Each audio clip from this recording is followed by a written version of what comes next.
Segunda Reis, capítulo 3, verso 7, diz assim: também enviou esta mensagem a Josafá, rei de Judá: o rei de Moabe rebelou-se contra mim, irás acompanhar-me na luta contra Moabe? Josafá respondeu: sim, eu irei, serei teu aliado, os meus soldados e os teus, os meus cavalos e os teus serão um só exército. E perguntou: por qual caminho atacaremos? Respondeu Jorão: pelo deserto de Edom. Então o rei de Israel partiu com os reis de Judá e de Edom. Depois de uma marcha de 7 dias, já havia acabado a água para os homens e para os animais. Exclamou então o rei de Israel: e agora? Será que o Senhor ajuntou a nós os 3 reis para nos entregar nas mãos de Moabe? Mas Josafá perguntou: será que não há aqui profeta do Senhor, para que possamos consultar o Senhor por meio dele? Um conselheiro do rei de Israel respondeu: Eliseu, filho de Safate, está aqui. Ele era auxiliar de Elias. Josafá prosseguiu: a palavra do Senhor está com ele. Então o rei de Israel, Josafá e o rei de Edom foram falar com Eliseu. Eliseu disse ao rei de Israel: nada tenho a ver com você. Vá consultar os profetas do seu pai e da sua mãe. Mas o rei de Israel insistiu: não, pois foi o Senhor que ajuntou a nós esses 3 reis para entregar-nos nas mãos de Moabe. Então Eliseu disse: juro pelo nome do Senhor dos exércitos, a quem sirvo, que se não fosse por respeito a Josafá, rei de Judá, eu não olharia para você, nem mesmo lhe daria atenção. Mas agora trago-me um arpista. Enquanto o arpista estava tocando, o poder do Senhor veio sobre Eliseu.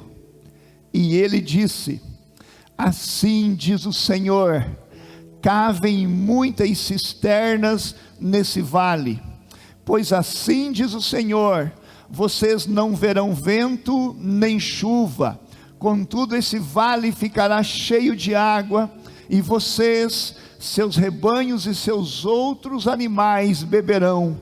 Mas para o Senhor isso ainda é pouco. Ele também lhes entregará Moabe nas suas mãos. Vocês destruirão todas as cidades fortificadas e todas as cidades importantes.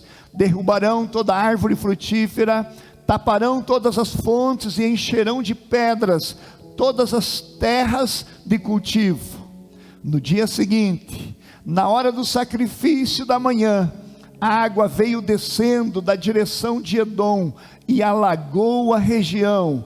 Quando os moabitas ficaram sabendo que os reis tinham vindo para atacá-los, todos os que eram capazes de empunhar armas, do mais jovem ao mais velho, foram convocados e posicionaram-se na fronteira. Ao se levantarem na manhã seguinte, o sol refletia na água. Para os moabitas que estavam defronte dela, a água era vermelha como sangue. Então gritaram: é sangue! Os reis lutaram entre si e se mataram. Agora, ao saque, Moabe. Quando, porém, os moabitas chegaram ao acampamento de Israel, os israelitas os atacaram e os puseram em fuga. Entraram no território de Moabe e o arrasaram.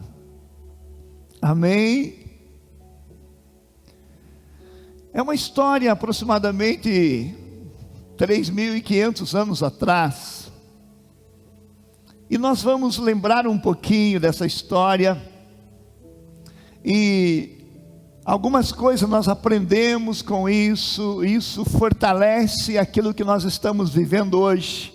Mas o rei de Israel, Jorão, descendente de Acabe e Jezabel, um casal terrível que reinou sobre Israel, Um casal que destruiu os profetas de Deus, fizeram coisas terríveis ao Senhor, desagradaram ao Senhor.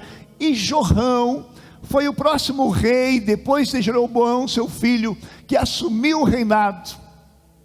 E esse Jorão, ele decidiu entrar com guerra contra os moabitas. E aí Jorão chama o rei de Judá. Israel era dividido em 2 reinos, o reino de Judá e o reino de Israel. O reino de Judá, a capital era Jerusalém. O reino de Israel, a capital era Samaria. Então Jorão chama o rei de Judá, Josafá, um homem de Deus, um homem temente ao Senhor, e pediu para ele: Josafá, você vai guerrear junto comigo contra os moabitas, porque eu já falei com o rei de Edom, e ele vai comigo. E Josafá, queridos, aceitou ir guerrear juntamente com Jorão. Então Jorão criou as estratégias de guerra, toda a logística, o comando estava sobre Jorão. Então Josafá pediu: por qual caminho nós iremos? E Jorão tinha o caminho para eles ir: nós vamos pelo caminho de Edom. E a Bíblia diz, queridos, que após 7 dias de caminhada, terminou a água, acabou a água. A logística de Jorão não deu muito certo. Não tinha mais água nem para os animais e nem para as pessoas. Os moabitas tinham um exército muito forte. E agora esses 3 reis, Jorão, Josafá e o rei de Edom, estavam numa situação terrível, porque eles têm diante deles 2 grandes inimigos: o exército dos moabitas e a sede. Eles não tinham água. Eles com certeza estavam condenados a uma derrota total, porque a guerra nem havia começado. Quem sabe os moabitas criaram uma estratégia melhor, de dizer o seguinte: não vamos atacar eles agora, vamos dar tempo para que eles consumam o alimento, para que eles bebam toda a água. Então nós pegamos eles sem alimento, nós pegamos eles com sede, e nós conseguimos vencer. E quando acabou a água, Jorão, um homem que não andava mais com o Senhor, começou a murmurar. E ele diz aqui: porventura Deus reuniu nós 3 para entregar nós para os moabitas? Cadê o Deus de Israel? Cadê o Deus de Judá?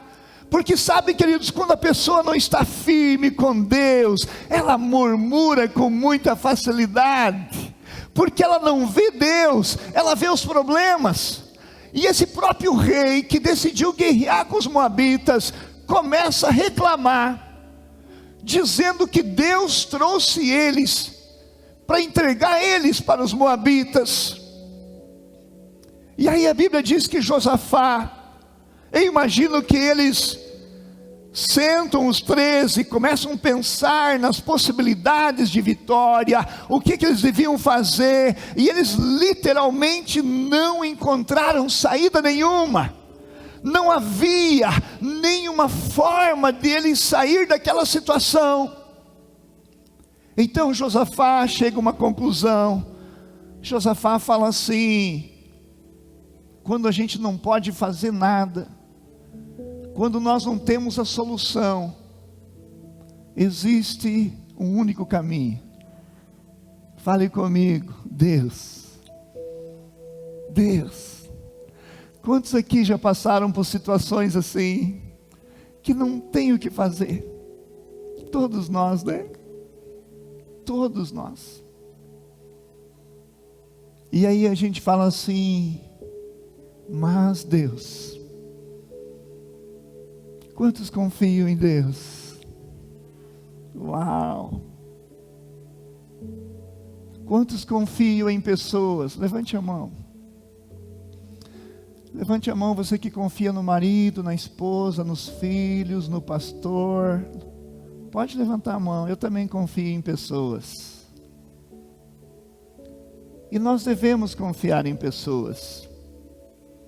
Aliás, é difícil a gente andar perto de alguém que a gente não confia. É ruim demais. Só que a nossa confiança a pessoas, tanto as pessoas que confiam em nós, ou aquelas pessoas que nós confiamos, é uma medida muito limitada. Olhe para a pessoa que está do seu lado e fala assim: eu confio em você desse tamanho assim, ó. Olhe para ele, ó. Desse tamanho. Fala assim: eu confio em você até aqui. E que bom, queridos, quando eu e você temos pessoas que a gente confia até aqui. Porque é ruim andar com quem você não confia. É só num caso mesmo de esposa e esposo, que tem que aguentar o miserável, caminhando com ele sem confiar. Mais uma vez, mais uma vez, mais uma vez. Terrível. Ou ele caminhar com a nena sem confiar na nena. Terrível. E vai lutando para ver se a coisa melhora. E isso só acontece entre casais mesmo. Porque entre amigos, 2 e 3, fui. Mas é legal nós entender, queridos, que em pessoa nós temos que confiar só até aqui. E essa medida, queridos, significa que eu e você devemos confiar um no outro até o limite humano. Amém? Eu e você devemos confiar um no outro até aquilo que o ser humano pode fazer. É legal isso. E a gente pode fazer muita coisa, amém, queridos? O Senhor nos deu habilidades para muita coisa. É muito bom quando você pode confiar nas pessoas dentro do limite humano. Mas chega uma hora, queridos, que mesmo que você confie nessa pessoa, ela chega no limite, ela não pode te ajudar. Eu não posso te ajudar. Tem situação que foge da nossa ajuda. Por mais que você confie, você deseja ajudar o teu irmão, ele deseja ajudar você, mas passou do limite. E quando passa do limite, a gente fala: Deus, agora é contigo. Quantos aqui já passaram por uma enfermidade assim, que falaram: Deus, agora é contigo, levante a sua mão. Meu Deus, chega uma hora dessa, que você confia no médico, mas tu sabe que ele não pode ir além, e você precisa que algo chegue além. Esses reis conversaram e viram que não havia saída. Então Josafá, queridos, ele fala: porventura não tem profeta aqui? E eu imagino os reis desviados, Jorão, o rei de Edom, os descendentes de Esaú, Esaú que trocou a bênção da primogenitura por um prato de lentilha. Eu imagino o rei de Edom falando assim: peraí, Josafá, profeta, você rei de Judá, ir atrás de profeta? O que é isso, Josafá? Você tem Deus, Deus fala contigo, não precisa ir atrás de profeta. E afinal de contas nós temos o Torá, nós temos a Bíblia. Se você quer ouvir Deus falar, vai ler a Bíblia, Josafá. Que coisa chata você ir atrás de profecia, você ir atrás de profeta. Imagina Josafá, coerente e compreensivo, ouve de repente Edom e fala: ok, rei de Edom, vamos procurar na Bíblia então uma solução para o nosso problema. Vamos ver se a gente consegue aqui ler alguma história da Bíblia e adaptar a nossa realidade aqui e agora. Vamos ver se serve. E aí eles foram ler a Bíblia, eles sabem de cor e salteado a Bíblia. Então eles foram para a história de Moisés. E lá eles viram, e Moisés tocou o cetro sobre a rocha, e da rocha verteu água, e todos beberam. E de repente Jorão falou: yes, essa pode ser uma palavra de Deus para nós. E Josafá falou: ok, então vamos tocar na rocha, para ver se acontece conosco, porque isso foi com Moisés, e Moisés já morreu, ele não existe mais, mas vamos tentar, vamos ver se a história de Moisés serve para nós hoje. Nós estamos numa situação difícil, afinal de contas vocês estão me dizendo que a solução está na Bíblia. Então eles tocaram sobre a rocha, e esperaram, e não saiu água da rocha. E eles, quem sabe, foram ver outro texto, e lendo outro texto, viram a segunda vez que Moisés feriu a rocha. E Moisés feriu a rocha, e a rocha saiu água, e todos beberam. Mas Deus não se agradou, porque não era para Moisés ferir a rocha, mas falar com a rocha. Aí os três conversaram e pensaram assim: uau, Deus não gostou que Moisés feriu a rocha a segunda vez, porque Deus mandou ferir a primeira vez. Aí os teólogos dizem, né, que a primeira Jesus é a rocha, e a primeira vez Jesus foi ferido na cruz, mas a segunda vez não era para ferir, era para falar com a rocha. Então a segunda vez Deus mandou Moisés falar, e Moisés estava brabo com aquela liderança, com aquele povo, e ele feriu a rocha. Então nós não vamos ferir, vamos falar com a rocha. Rocha, abracadabra, nós queremos água. E eles esperaram, e a água não saiu. Imagina Josafá dizendo assim: olha, Edom, não funciona para nós. Isso aqui é uma história do passado, que serviu para Moisés. Nós estamos numa situação terrível, nós não temos água, os animais vão morrer, as pessoas, os moabitas vão nos atacar, e nós seremos destruídos. Nós precisamos algo de Deus. E quem sabe Jorão lia a Bíblia e falava: não, a resposta está na Bíblia. Vamos continuar lendo. Vamos ver o que Josué fez quando ele precisou entrar em Jericó para guerrear contra aquele povo. Aí eles foram para a história e viram que Josué deu 7 voltas ao redor dos muros de Jericó. E eles pensaram: vamos dar 7 voltas ao redor da rocha? E assim eles o fizeram, acreditaram, mas não funcionou. Eu quero dizer para você, querido, que a história do passado, bíblica, não funciona para mim e para você. Aquela história funcionou para Moisés, mas não funciona para mim.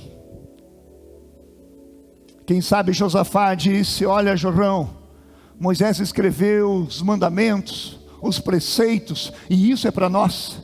Nós devemos andar sobre esses mandamentos. Nós não podemos nos desviar nem para a direita nem para a esquerda. Nós temos que obedecer os mandamentos, os preceitos. Mas as histórias, o que Deus fez, é para Moisés, é para Josué, não é para nós. Nós precisamos algo de Deus aqui e agora.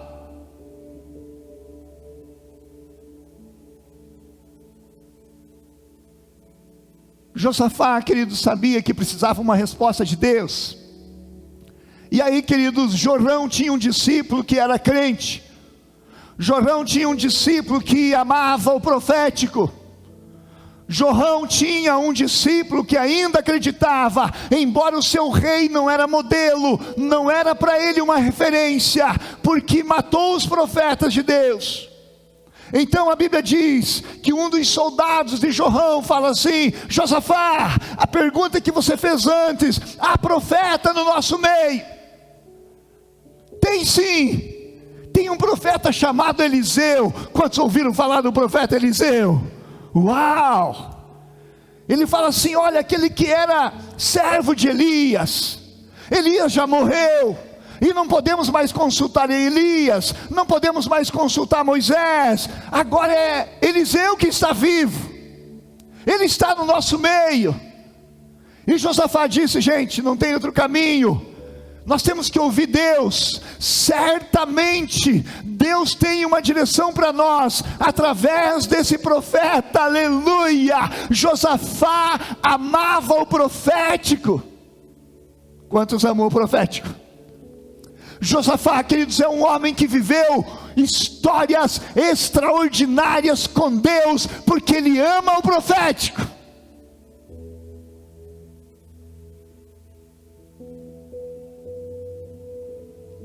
Então ele conversou com os reis, e foram até Eliseu. Eliseu tinha um carinho muito grande por Josafá, porque era um homem de Deus. E quando os reis chegaram lá, Eliseu olhou para Jorão e falou assim: o que você está fazendo aqui? O que você busca a mim? O que você quer ouvir de mim? Eu não tenho nada contigo. Olha, Eliseu, nós estamos numa emboscada, nós não temos solução, e a gente veio até você. Aí Eliseu matricula ele e fala assim: você é um desviado, você não acredita no profético. Você, os teus pais mataram os profetas, os seus pais são assassinos dos profetas. Vá procurar os profetas da sua mãe e o seu pai, porque vocês alimentavam profetas falsos, que não falavam do pecado de vocês, mas os verdadeiros vocês matavam. Eu não tenho nada contigo, Jorão. Profeta invocado esse, hein? Quero dizer para você, Jorão, se Josafá, esse homem de Deus, não tivesse com você, eu não olharia para a tua cara.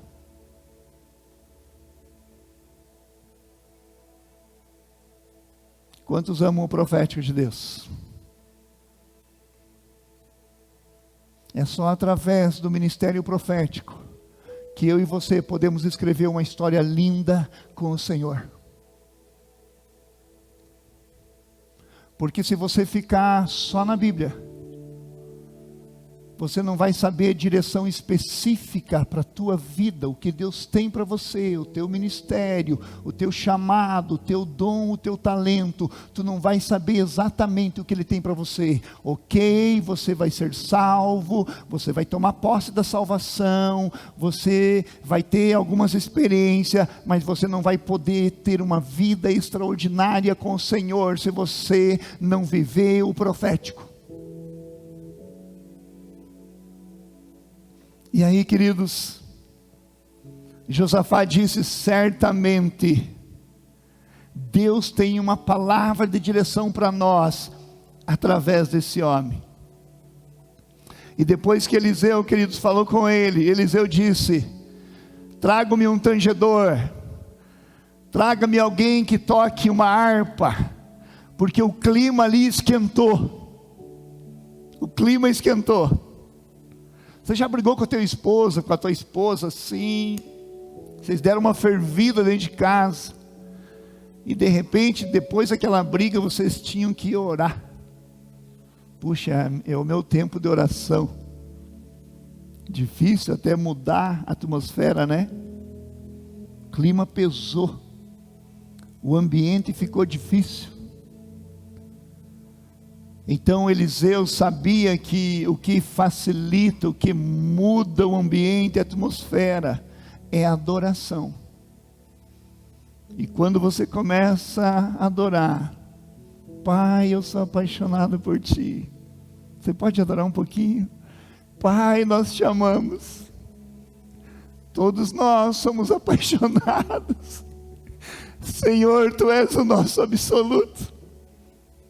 Quando a gente começa a fazer isso, a atmosfera começa a mudar. E Eliseu precisava desse momento.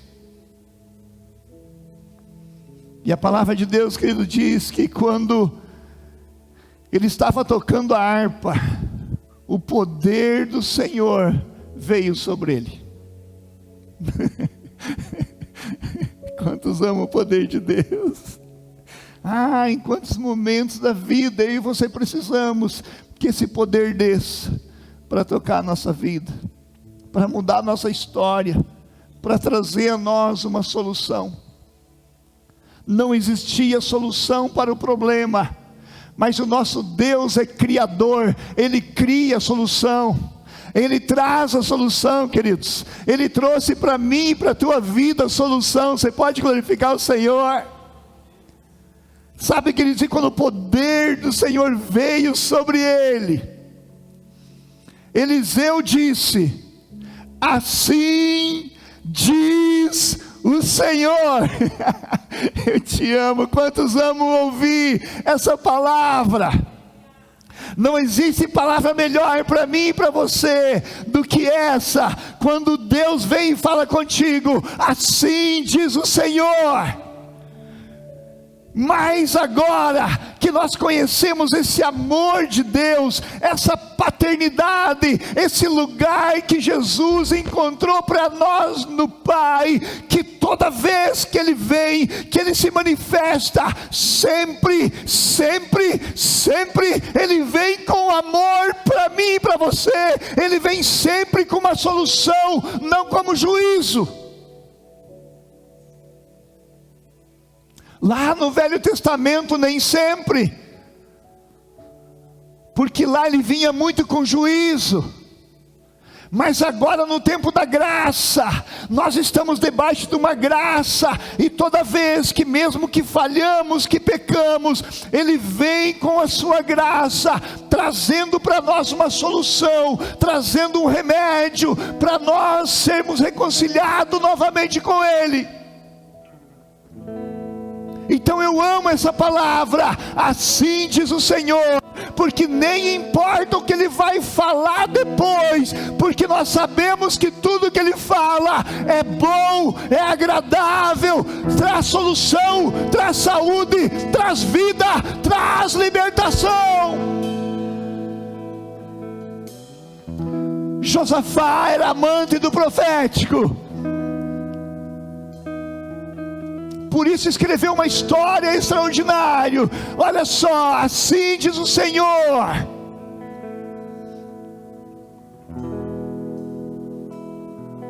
cavem muitos poços nesse lugar. Eu amo esse Deus porque Ele vem por onde nós não imaginamos.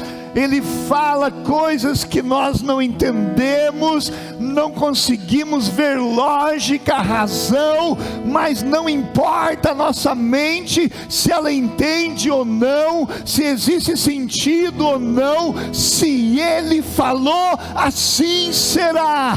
Cavem muitos poços neste vale. Pense comigo, queridos.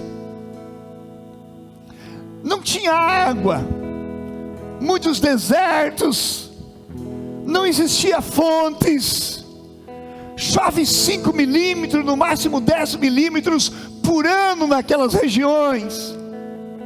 Sabe, queridos, lá no Egito, por incrível que pareça, as casas não têm teto, não têm cobertura. É uma coisa horrível, meio aberto, um monte de construção, e nós pedimos para o guia: mas as casas não têm cobertura. Ele disse: sim, aqui não chove. É estranho isso. E de repente Deus fala para os reis: façam um monte de poços, cisternas, um monte. Imagina Jorão incrédulo. Quem sabe Edom: que é isso que esse profeta está falando? Para nós cavar poços, um monte um do lado do outro. Não tem água aqui, nunca teve água aqui, não tem fonte aqui. Não importa o que a nossa mente entenda ou pense, se vir um decreto de Deus, se Deus falar comigo e contigo, obedeça, porque quando Deus lança a palavra, junto com a palavra já existe um poder para criar aquilo que não existe. Aleluia! Pense. E aí o profeta continua dizendo o seguinte: pois assim diz o Senhor, vocês não verão vento e nem chuva. Piorou, não tem fonte. Eles vão fazer um monte de poços, os soldados cavando. Eles não vão ver vento para dizer assim: olha, esse vento é do sul, vai chover. E eles também não verão chuva. E Deus fala: vocês não verão vento nem chuva, porém esses poços serão cheios de água, vocês, os vossos animais beberão. Fala a pessoa, fale assim: Deus fala umas coisas estranhas. Deus fala umas coisas estranhas demais. É por isso que os teólogos que não têm intimidade com o Espírito Santo, eles ficam analisando essas coisas e eles deixam de lado e falam assim: é loucura. Mas aqueles que amam a presença de Deus, sabem que Deus é poderoso para criar aquilo que Ele fala. Imagina Josafá feliz ouvindo aquilo, vendo a solução chegando. No verso 18 diz assim: mas para o Senhor isso ainda é pouco. Façam covas, eu vou encher de água, os animais vão beber, vocês vão beber, mas isso é muito pouco, eu vou fazer muito mais. Ele também lhes entregará Moabe nas suas mãos, vocês vão vencer a guerra. É lindo isso, queridos. Sabe o que aconteceu? Imagina, eles voltaram para o acampamento, chamaram os soldados e disse: gente, vamos fazer covas, vamos fazer cisternas. E eles começaram a cavar.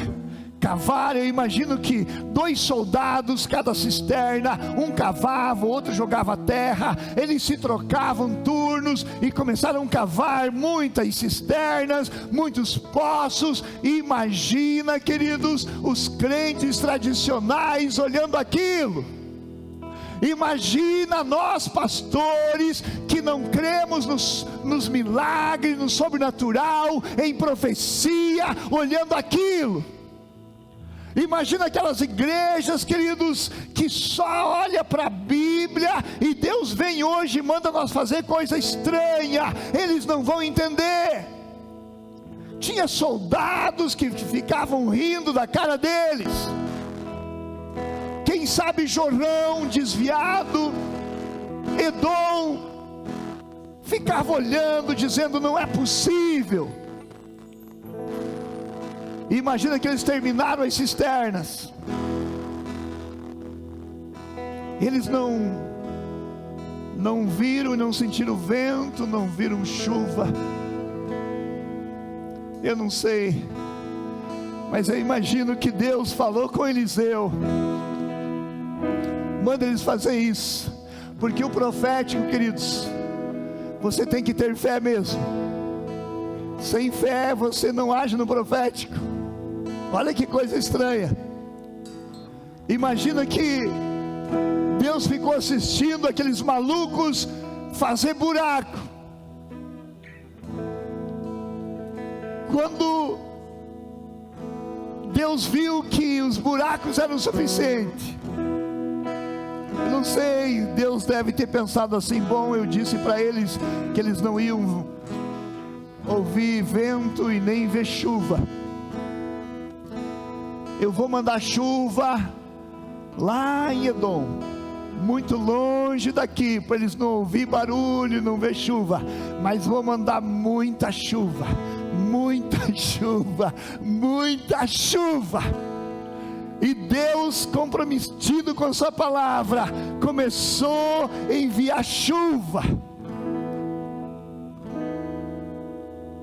E de repente eles ouviram um barulho de uma grande enxurrada, e começou a descer água daqueles morros, muitas águas de todos os lados.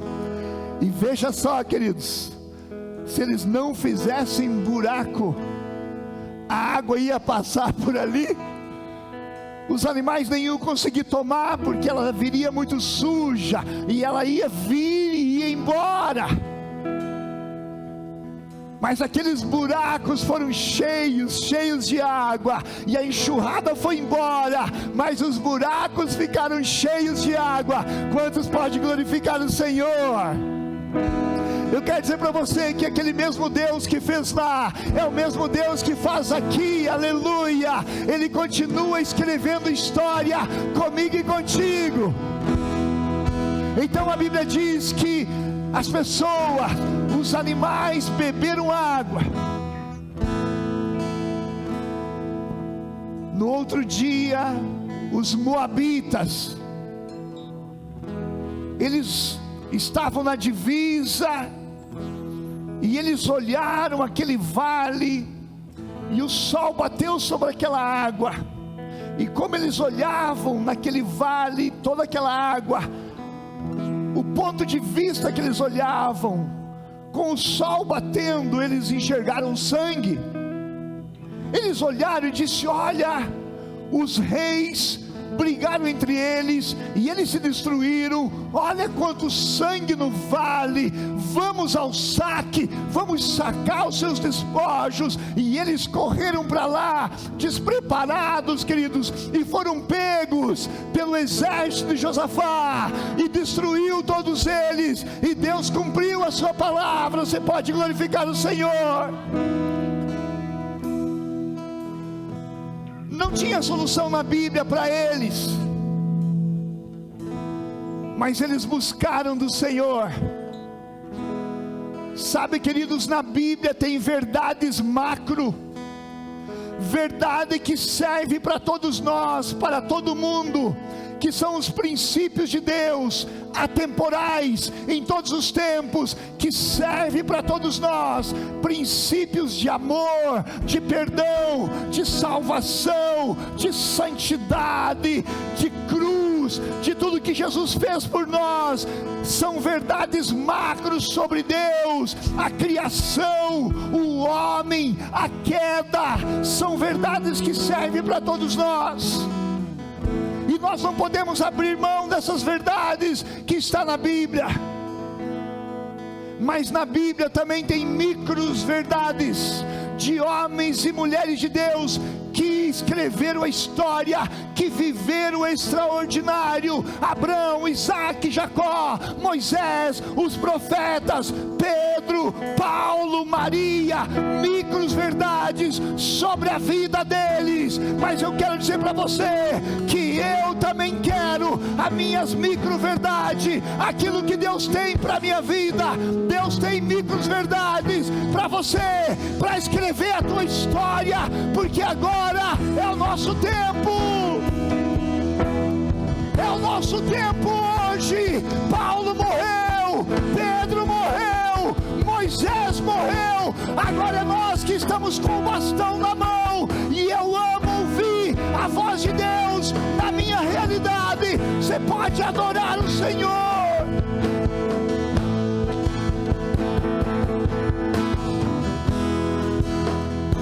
Eu amo a Bíblia, eu amo a palavra escrita, os princípios de Jesus, o novo pacto que Ele fez, o meio de salvação. Eu amo. Mas o Senhor continua, queridos, escrevendo história. O Senhor continua. Se alguém dizer para você: Deus só fala através da Bíblia, queridos, isso é reduzir o Deus Criador dos céus e da terra apenas com a história do passado. Ele fala hoje, Ele dá direção hoje, aleluia. Ele se manifesta hoje através dos seus filhos, dos seus profetas, através da sua palavra, através de tantas maneiras.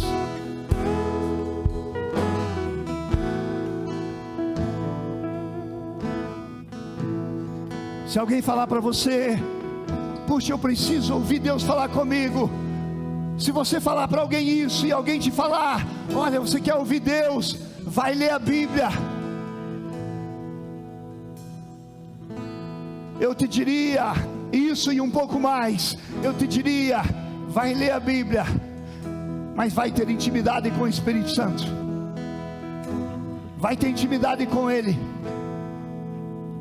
porque os íntimos, a Bíblia diz, e isso acontece para todos nós, o povo vê os feitos de Deus, mas aos seus íntimos, Deus revela os seus segredos.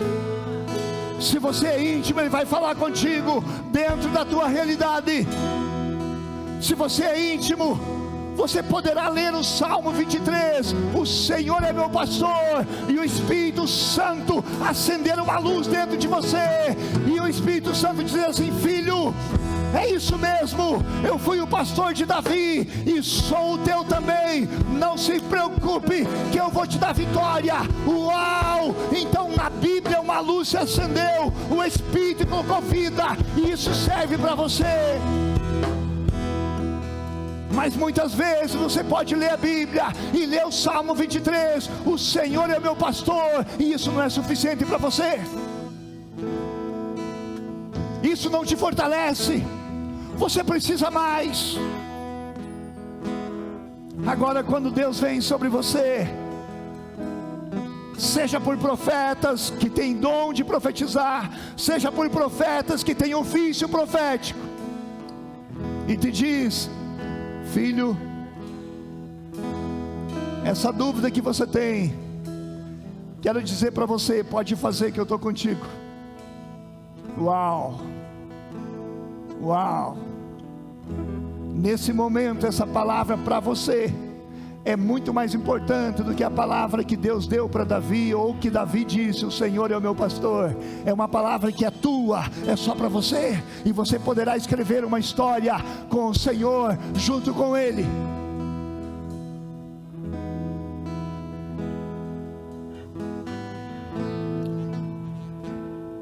Pastor,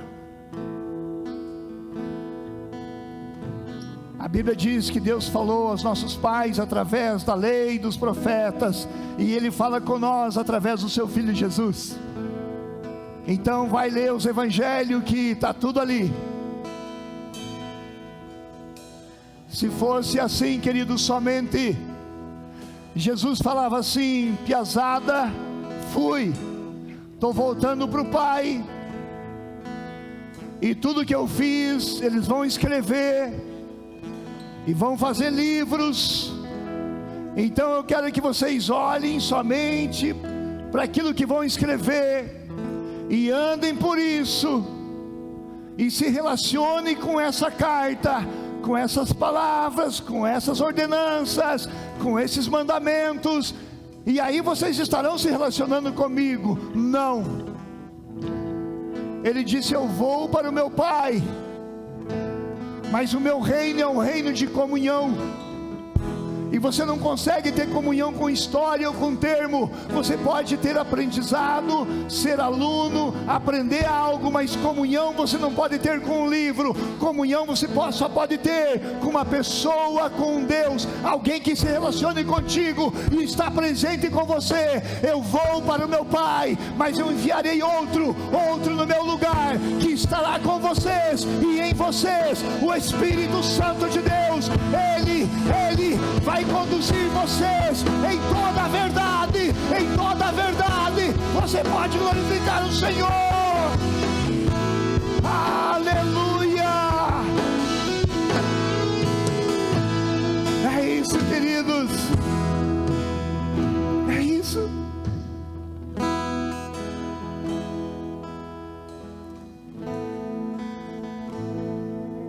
Pastor, a maior profecia é a Bíblia.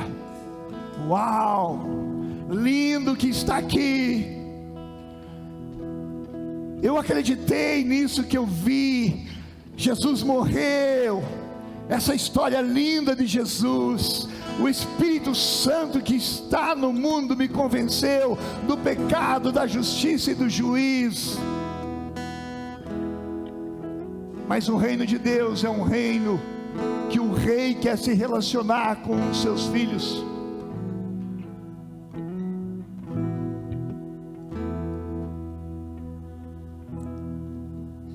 Porque se nós fosse só olhar para a Bíblia, tem tantas coisas que eu preciso e tenho dúvida que não tem resposta aqui. A Bíblia é a verdade, sem dúvida é verdade, é a palavra de Deus, mas não está aqui toda a verdade, não está aqui, queridos. Deus continua falando verdades novas para a minha vida e para a tua vida. Existem verdades para a tua vida que não está aqui, só Deus sabe, e só o Espírito Santo pode revelar para você. E essa verdade que é para você, além de não estar aqui, ela não é para mim, é só para você, porque Deus tem verdades a respeito da minha vida, da minha realidade, que não é para você.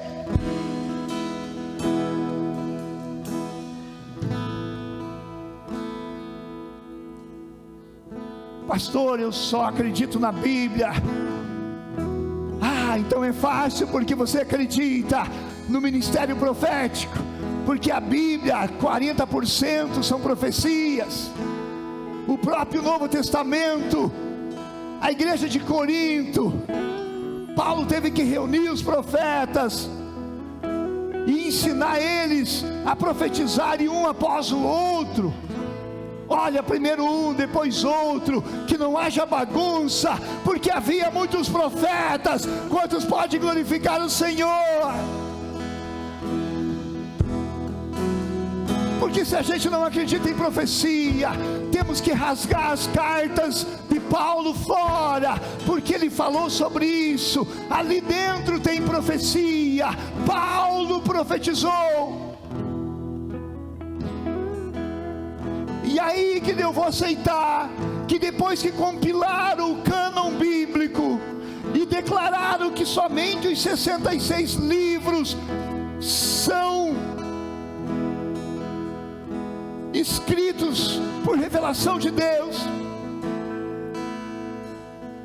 vão dizer para mim que a partir de agora eu tenho que só olhar para a Bíblia e me conformar só com o que está na Bíblia, e Deus não fala mais, Deus não dá mais direção no pessoal, só está na Bíblia.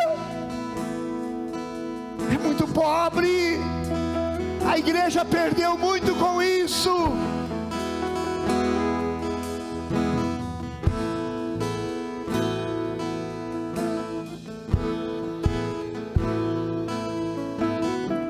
Olha uma palavra linda de Jesus que serve para todos nós.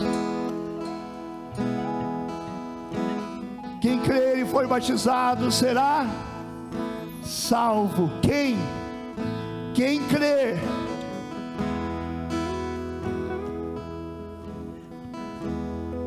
Lili, se você crer, você será salva. Se o teu pai não crer, ele não será salvo. Não será salvo. E o teu pai faz parte da sua família. Se o teu pai crer e for batizado, ele será salvo. Mas se você não crer, não aceitar Jesus, tu não serás salvo. A palavra diz que é para quem crer.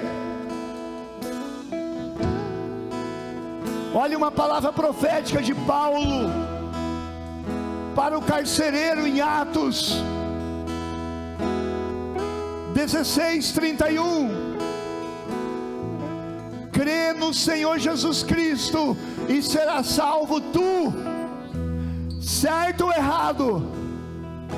Certo. Palavra de Jesus para todos aqueles que creem em Jesus, será salvo.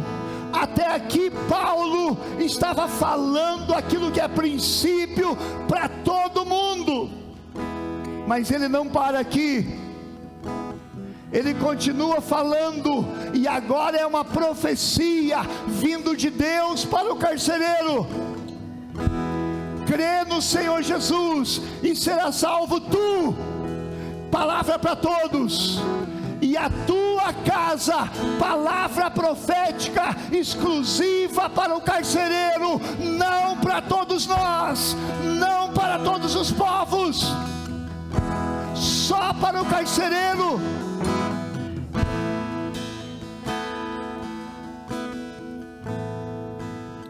Então, se eu ler a Bíblia e ficar dizendo: Senhor, a tua palavra diz que quem crê em ti será salvo, e toda a sua família, Senhor, a minha família vai ser salva, foi tu que disse. Talvez Deus ia falar para você: eu disse isso através de Paulo para o carcereiro, não é para você.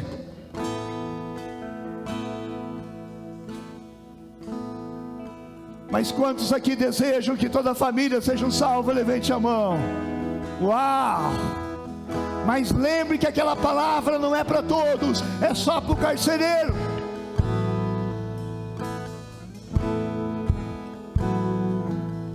Porque se essa palavra fosse de Deus para todos, significa que a palavra de Deus é mentirosa. Porque conheço famílias que o pai serve a Deus e filhos morreu na prostituição e no pecado. Então, se o pai crê, como que toda a família é salva se o filho morreu na droga, na prostituição?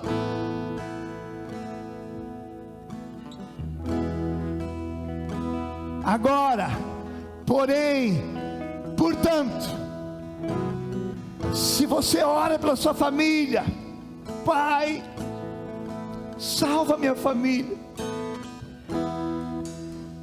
Pai, Paulo profetizou para o carcereiro, toda a família dele foi alcançada. Salva minha família. Pode acontecer de o Espírito Santo colocar vida naquela palavra e dizer para você: a partir de hoje essa palavra é também para você e para a sua casa. Quantos estão entendendo? Glorifique o Senhor.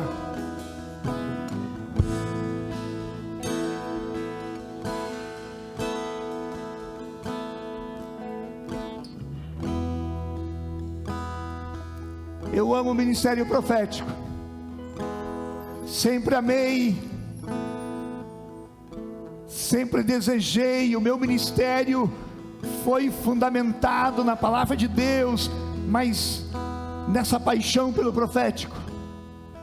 Eu nunca aceitei um Deus apenas de história do passado para os grandes homens de Deus, e hoje eu tenho que ficar contando história para você sem Ele falar comigo e contigo aqui e agora. Eu não aceito isso. E nós estamos escrevendo uma história linda com o Senhor. Ele tem falado conosco, Ele tem falado com você, e nós estamos escrevendo uma história tremenda, porque Ele está no meio de nós. Ele é o mesmo. Quantos podem glorificar o Senhor?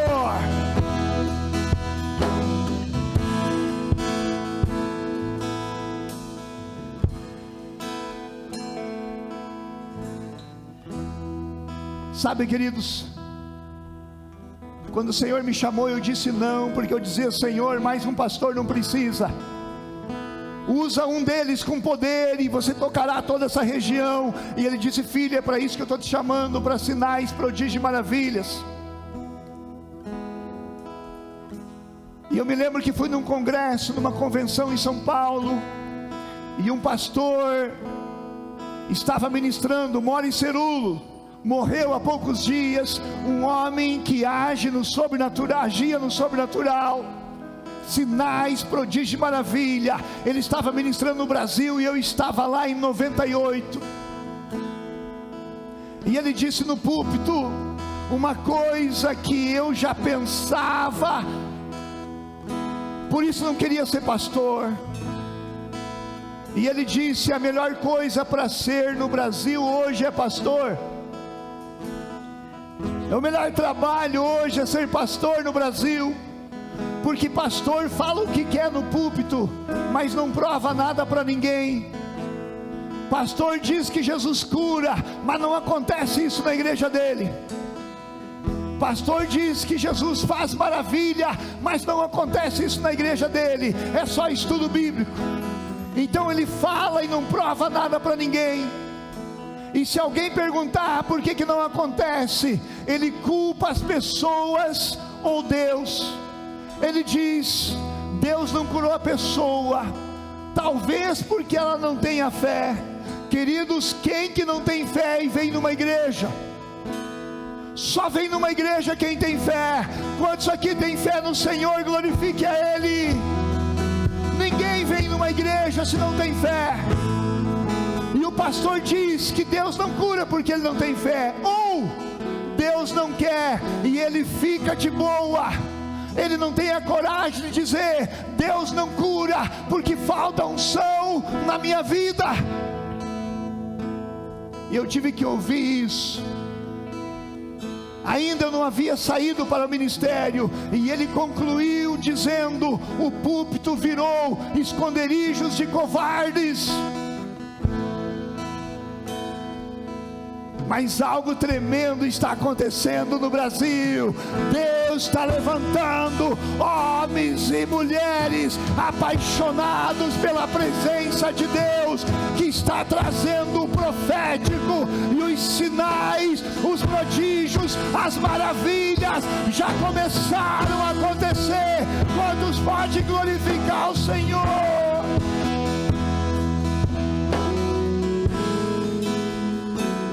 Eu gosto de Josafá. Josafá é o cara. É lindo as histórias que ele escreveu com o Senhor. Certa vez Josafá reuniu toda Jerusalém e Judá e bradou em alta voz dizendo: olha, tenham fé em Deus e vocês serão alimentados, tenham fé nos profetas e vocês terão vitória. Aleluia! Porque a forma de Deus se manifestar na terra é usar homens e mulheres cheios do Espírito Santo, usando profetas. Quantos podem glorificar o Senhor? E essa cultura, queridos, que nós estamos recebendo nesses dias, nós estamos recebendo uma cultura profética, de uma igreja profética, que viva o sobrenatural de Deus. E nós temos visto tantas maravilhas, o que Deus está fazendo nas pessoas, o Espírito Santo está fazendo dentro delas, elas estão testemunhando coisas lindas. Quantos amam o profético? Eu quero que o Espírito Santo acenda essa chama dentro de você, para que você busque isso. Deus quer usar você. O Espírito Santo está em você e com você, em você, para te capacitar, e com você, para você manifestar o reino de Deus aonde você está. Amém, queridos? Eu amo ouvir isso. Assim diz o Senhor, porque palavras minhas pouco importa para você. Se eu falar de mim mesmo, de pastor, agora quando eu falar pelo Senhor, dirigido por Ele, uau! Se coloque de pé, queridos. Nós te amamos, Senhor. Nós te adoramos, Jesus. Quantos amam ouvir a voz de Deus na tua realidade, na tua história, sobre a tua família, direção específica para a sua vida. Comece a adorar a Ele e diga: é isso, Senhor, é isso que nós amamos, é isso que nós desejamos, Senhor, é essa presença que nós anelamos, é isso que a tua noiva deseja. Vem, Senhor, sobre nós, vem sobre a tua noiva, Senhor Jesus. O espírito de profecia testemunha a ti, Jesus. Ela dá testemunho de ti, Jesus. Aonde há o Espírito Santo, ali há profecia. Fale com Ele, adore a Ele.